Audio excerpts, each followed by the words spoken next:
Welcome to the ArmaniTalks YouTube channel, the #1 YouTube channel for you to level up your communication skills, learn the art of public speaking, social skills, and personal branding to take your message to the world. If you're new to this channel, do not forget to hit subscribe right on below for 3 weekly videos on how to become a better communicator. For today's episode, we are entering the world of social skills, and I'm going to be talking about the difference between being shy versus being quiet. So from the outside looking in, the two look identical. You basically see an individual that isn't saying much. But internally, two completely different things. And it's up to you to be able to spot which boat someone falls into for social intelligence, and it's up to you to see which boat you fall into for emotional intelligence. And this video overall is going to talk about the difference between being shy versus being quiet, why people are shy in the first place, is shyness a problem, 2 practical tips on how to overcome shyness, and finally, 2 types of quiet people that are out there, the good type and then the bad type. So overall, this video is going to have a lot of practical social skills tips that you can apply into the real world, and it can help you overall rewire your personality for the best. So if you're ready to rock, make sure you drop a like right on below, and let us begin. So earlier I said that shy people and quiet people from the outside look similar, but from the inside, they're very different. A quiet person, they're capable of saying more if they want to, but they just choose not to. They may like listening, or they may be very precise with their words where they don't find the need to talk a lot. The shy person is different because the shy person wants to say more, but they just feel incapable of doing so. They're very self-conscious. So that's the main difference between the two. In the quiet person's life, their internal state is calm, while for the shy person, their internal state is chaotic when they want to speak. Why is someone shy though? Why is someone shy? Well, there's not one particular reason as to why someone is shy. There are multiple different reasons based off of the person and their upbringing. Sometimes it could be because their teacher growing up used to put them down whenever they used to share their ideas. It could be because they had an accent growing up and all of their peers used to make fun of them. It could be because, say, their guardians used to talk at them rather than to them. It was a monologue rather than a dialogue, and overall, these different situations manifested from childhood into adulthood. And surprisingly, there are a lot of times where people later on in their life go from being confident to becoming shy. Say they gained a lot of weight and are suffering from self-esteem issues, and nowadays they feel more hesitant. Their self-image has suffered, which is preventing them from bringing a lot of spotlight onto them, causing them to subconsciously become shy. Whatever the case is, understand that there's not one particular reason that will answer all the questions. This is a question that you need to answer yourself. And typically just asking yourself the question gets your subconscious mind working in the first place. Because when you ask yourself the question, you may not get a response in the very beginning stages, but your subconscious mind is working for you to track down that moment or moments for when your behavior altered. And notice, I strategically used the word altered because you weren't born shy. No one is born shy. We are basically put onto this planet crying, and once we first learn words, we keep on yapping and yapping away. So shyness was something that was taught, whether we're aware of it or not, and it's up to you to figure out that moment. And if you don't, what will happen is that your ego will start creating a very lazy response. Your ego will say, well, that's just the kind of person I am, or that's how I was born. And that'll just seal you off from further growth. So you gotta figure out that moment. And the best way to do that is by, first of all, asking yourself the question in the first place. Now, with that being said, is shyness an issue? Depends. It depends, because we have to first of all define what does an issue mean. I personally know a lot of shy people who are very, very happy in their lives, And some people say that being shy is making them happy in the first place because they don't like being the center of attention. They don't like having a lot of spotlight on them. So for those particular people, it's not an issue. But for me, when I used to be shy, it absolutely was an issue because when I was shy, I didn't want to be. I wanted to be someone who had the ability to speak in front of a crowd, to give speeches. I considered myself a very good storyteller, and I didn't like the fact that I was always being very self-conscious to tell any kind of stories for more than 10 seconds long.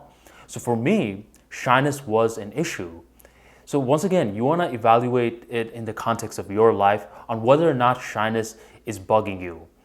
And the best way to figure out that answer is to evaluate your feelings. If you feel a lot of discomfort, then yes, it is bugging you.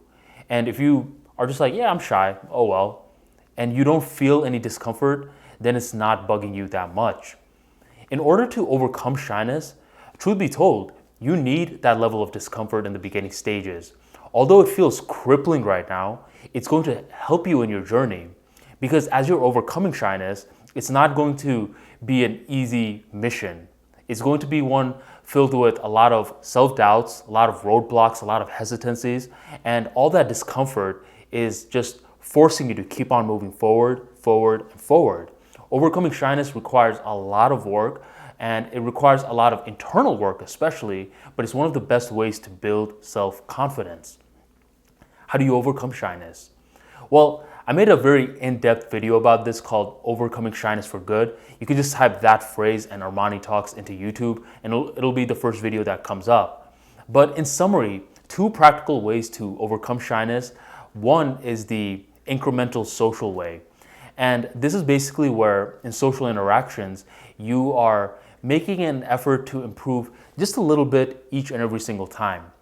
So example, first week, you're talking to people that you know, a one-on-one conversation where you're just talking a little bit more than you normally would. Later on, what you do is you're talking to someone that you know, but this time you are challenging yourself to tell a story. The following week, you break the ice. And breaking the ice is a great way to build social confidence. And a simple hello goes a very long way. As you work your way up, eventually it'll be much easier to talk to groups. And when you are in a group setting, you can talk more, you can tell stories. You don't mind having the spotlight on you. And this way it takes longer, but this way allows you to learn a lot of the little nuances of the social world. That's path 1. Path 2 is public speaking. Public speaking is a mega key, but this one is harder. This will help you in your improvements faster, but speaking in front of a huge crowd when you are shy is not easy. Anyways, just do it. Just do it. Like 3 to 5 speeches is all it takes to overcome shyness. And at the end of the day, if you could speak in front of 15 to 20 people with ease, speaking in front of 1 to 5 people is light work. Join a Toastmasters where there's multiple amounts of people in the club that are helping you, that are all there for the same exact reasons. Many of them used to be shy themselves. Many of them are shy now, and they're all looking to improve their speaking skills. So join a Toastmasters and challenge yourself to give speeches. So those are the 2 paths, and guess what? You could combine the 2 paths and do them together. Do some social situations where you're incrementally improving and tackle the beast and do public speaking as well. So that's how you overcome shyness. So once you overcome shyness, you may be thinking, okay, well, I'm probably just going to be talking a lot. I'm just going to be talking nonstop now, right? Not quite. That may happen to some people, but a lot of people go from being shy to now being quiet, where they can say more when they need to, but often they don't find the need to. Now, this is where it gets a little tricky. There's 2 kinds of quiet people. There's the bad quiet people, and then there's the good quiet people. The bad quiet people are the ones that I consider very boring. They don't know how to have a conversation. If you talk to them, they basically just answer questions. They never ask you a question back. And overall, these guys are very, very boring. And in the social world, being boring is a very, very bad look. Because it doesn't matter if you're good looking now over time, your looks are going to start fading away to a certain extent, and you're going to have to rely on your personality. Your looks will only get you so far, and if your personality is whack, no one, and I mean no one, is going to stick around long term for that. You may bring people in, but you are not going to build strong social assets. So this is the bad kind of quiet people, and it's hard to vibe with them at the end of the day. But the good kind of quiet people are the charismatic ones. If you see most charismatic people, you'll actually notice that they don't talk that much. Most of them are actually listening more often than not. There's the 70-30 rule that a lot of people follow, especially charismatic ones, where 70% of the time they're listening and 30% of the time they're speaking. Obviously, this ratio can change based off of the people that they're speaking with, because if they're speaking with a shy person, then they're probably going to alter the ratios where it's more speaking favored. But you get the point. A lot of charismatic people that you know, they don't say that much. They know how to listen more. But when they do speak, they do it with enthusiasm and they do it with energy. So this is the good kind of quiet. And typically, quiet gets a bad rep. It's like, oh, well, why are you so quiet? Well, it doesn't need to. Like I said, quiet basically comes down to not speaking that much. And the smarter that you get, the less that you're probably going to be speaking anyways. There was this pretty dope quote that I heard a few weeks ago, and that's that smart people learn from their mistakes and wise people learn from other people's mistakes. And a lot of times when you're in a conversation, people are telling you their mistakes front hand. So if you can listen more than you speak, then that's actually a strategic advantage for your life. But yeah, so there's two kinds of quiet. There's the bad quiet, which you want to avoid at all costs. And then there's the good quiet, which is a pretty good route to take in your life, in your communications journey.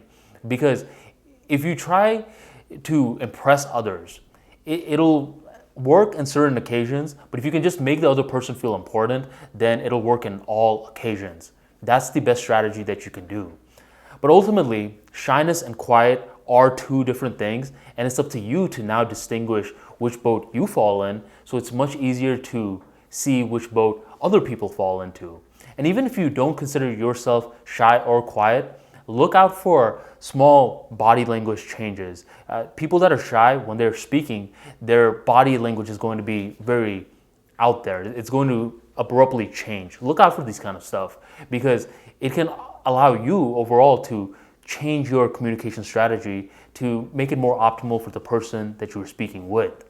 These little nuances matter, and these little nuances are the stuff that I cover in the Armani archives, an in-depth look into the world of social dynamics.